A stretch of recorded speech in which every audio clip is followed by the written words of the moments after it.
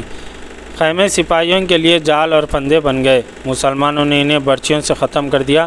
مسلمانوں کے نعرے اور ان کی للکار بڑی دہشت ناک تھی۔ مورخوں نے لکھا ہے کہ مسلمانوں کو اتنے وسیع پیمانے پر شب خون مارنے کا دوسرا تجربہ ہوا۔ اب انہوں نے یہ انتظام کر دیا کہ کسی کو بھاگنے نہ دیا جائے۔ بستیوں اور خیمہ گاہ کے ارد گرد مسنہ بن حارثہ کے گھوڑ سوار گھوم پھر رہے تھے۔ کوئی آدمی بھاگ کے جاتا نظر آتا تو اس کے پیچھے گھوڑا دوڑا دیا جاتا اور برچھی یا تلوار سے اسے ختم کر دیا جاتا۔ اگر کوئی عورت بھاگتی نظر آتی تو اسے پکڑ کر اس جگہ پہنچا دیا جاتا جہاں عورتوں اور بچوں کو اکٹھا رکھا گیا تھا۔ جو رات گزرتی جا رہی تھی، بنی تغلب کی بستیوں میں اور مدائن کی فوج کی خیمہ گاہ میں شور اور واویلا کم ہوتا جا رہا تھا اور زخمیوں کی کربناک آوازیں بلند ہوتی جا رہی تھیں۔ مسلمانوں کو تباہ و برباد کرنے کے لیے جو نکلے تھے، ان کی لاشیں ٹھنڈی ہو رہی تھیں اور ان کے زخمی پیاس سے مر رہے تھے اور ان کی بیٹیاں مسلمانوں کے قبضے میں تھیں۔ صبح طلوع ہوئی تو اجالے نے بڑا ہی بھیانک اور عبرتناک منظر دکھایا۔ لاشوں کے سوا کچھ نظر نہیں آتا تھا۔ لاشیں خون سے نہائی ہوئی تھیں۔ یہ فتح ایسی تھی جیسے کسرا کے بازو کاٹ دیے گئے ہوں۔ خیمہ گاہ اور بستیاں موت کی بستی بن گئی تھی۔ جن گھوڑوں پر ان کفار کو ناز تھا، وہ گھوڑے وہیں بندھے ہوئے تھے جہاں گزشتہ شام انہیں باندھا گیا تھا۔ عورتیں الگ بیٹھی رو رہی تھیں، بچے بلبلا رہے تھے۔ خالد بن ولید رضی اللہ عنہ نے حکم دیا کہ سب سے پہلے عورتوں اور بچوں کو کھانا دیا جائے۔ مجاہدین مال غنیمت لا کر ایک جگہ جمع کر رہے تھے۔ سالار ابو لیلہ کے پاس ایک بہت ہی حسین لڑکی کو لایا گیا۔ اس نے درخواست کی کہ اسے سالار اعلیٰ یا کسی سالار کے ساتھ بات کرنے کی اجازت دی جائے۔ یہ ایک سردار کی بیٹی ہے۔ اسے لانے والے سالار نے ابو لیلہ سے کہا، سالار کا نام ربیہ بن بجیر بتاتی ہے۔ یہ اپنے باپ کی لاش کے پاس بیٹھی رو رہی تھی۔ کیا نام ہے تیرا؟ ابو لیلہ نے لڑکی سے پوچھا۔ صبحہ، لڑکی نے جواب دیا۔ صبحہ بنت ربیہ بجیر، میرے باپ کو لڑنے کا موقع ہی نہیں ملا تھا۔ کیا تو یہ بات کہنے کے لیے ہمارے سالار اعلیٰ سے ملنا چاہتی ہے؟ سالار ابو لیلہ نے پوچھا، جنہیں لڑنے کا موقع ملا تھا، کیا تو نے ان کا انجام نہیں دیکھا؟ اب بتا تو چاہتی کیا ہے؟ تم لوگ مجھے اجازت نہیں دو گے کہ میں لاشوں میں ایک آدمی کی لاش ڈھونڈ لوں؟ صبحہ نے کہا، اس کا نام بلال بن اخا ہے۔ کیا جلی ہوئی لکڑیوں کے انبار میں کسی ایک خاص درخت کی لکڑی کو ڈھونڈ لے گی؟ ابو لیلہ نے پوچھا۔ تو اسے ڈھونڈ کے کیا کرے گی؟ زندہ ہے تو ہماری قید میں ہوگا، مر گیا تو تیرے کسی کام کا نہیں۔ صبحہ نے کہا ابو لیلہ کو وہ ساری گفتگو سنائی جو اس کے اور بلال بن اخا کے درمیان ہوئی تھی، اور کہا کہ وہ دیکھنا چاہتی ہے کہ وہ زندہ ہے یا مارا گیا۔ مسلمان سالاروں نے چند عیسائیوں کو اس مقصد کے لیے زندہ پکڑ لیا تھا کہ ان سے اس علاقے اور علاقے کے لوگوں کے متعلق معلومات اور جنگی اہمیت کی معلومات لی جائیں۔ ابو لیلہ کے حکم سے ایسے 2-3 آدمیوں کو بلا کر بلال بن اخا کے متعلق پوچھا۔ وہ 2-3 روز پہلے تک یہیں تھا۔ ایک عیسائی نے بتایا وہ زمیل چلا گیا۔ کیا اسے وہاں ہونا چاہیے تھا یا یہاں؟ ابو لیلہ نے پوچھا۔ وہ قبیلے کے سردار کا بیٹا ہے۔ عیسائی نے بتایا وہ کسی کے حکم کا پابند نہیں، وہ حکم دینے والوں میں سے ہے۔ کیا وہ اپنے باپ کے خون کا انتقام لینے آیا ہے؟ اس نے کئی بار کہا ہے کہ وہ ابن ولید سے اپنے باپ کا خون کا انتقام لے گا۔ دوسرے عیسائی نے جواب دیا، اب بتا لڑکی۔ ابو لیلہ نے صبحہ سے پوچھا، میں تمہاری قیدی ہوں۔ صبحہ نے کہا، میرے ساتھ لونڈیوں اور باندیوں جیسا سلوک کرو تو میں تمہیں نہیں روک سکوں گی۔ سنا ہے مسلمانوں کے دل میں رحم ہوتا ہے۔ میری ایک التجا ہے، میں ایک سردار کی بیٹی ہوں، کیا میری اس حیثیت کا خیال رکھا جائے گا؟ اسلام میں انسانوں کو درجوں میں تقسیم نہیں کیا جاتا۔ ابو لیلہ نے کہا، ہم اس شخص کو بھی اپنا سردار مان لیا کرتے ہیں جس کے آبا و اجداد نے کبھی خواب میں بھی سرداری نہیں دیکھی ہوتی۔ ہم صرف یہ دیکھتے ہیں کہ وہ سرداری کا اہل ہے اور اس کا اخلاق بہت اونچا اور پاک ہے اور اس کو اپنی ذات کا کوئی لالچ نہیں۔ پریشان نہ ہو لڑکی، تو خوبصورت ہے۔ ایسا نہیں ہوگا کہ تجھے جو چاہے گا اپنا کھلونا بنا لے گا۔ کوئی ہمت والا تجھے خریدے گا اور تیرے ساتھ شادی کر لے گا۔ تمہاری قیدی ہو کر میری پسند اور ناپسند ختم ہو گئی ہے۔ اگر مجھے پسند کی ذرا بھی آزادی دی جائے تو میں تم میں سے اس کی بیوی بننا پسند کروں گی جو سب سے زیادہ بہادر ہے، جو اپنے قوم اور قبیلے کی عزت اور غیرت پر جان دینے والا ہو۔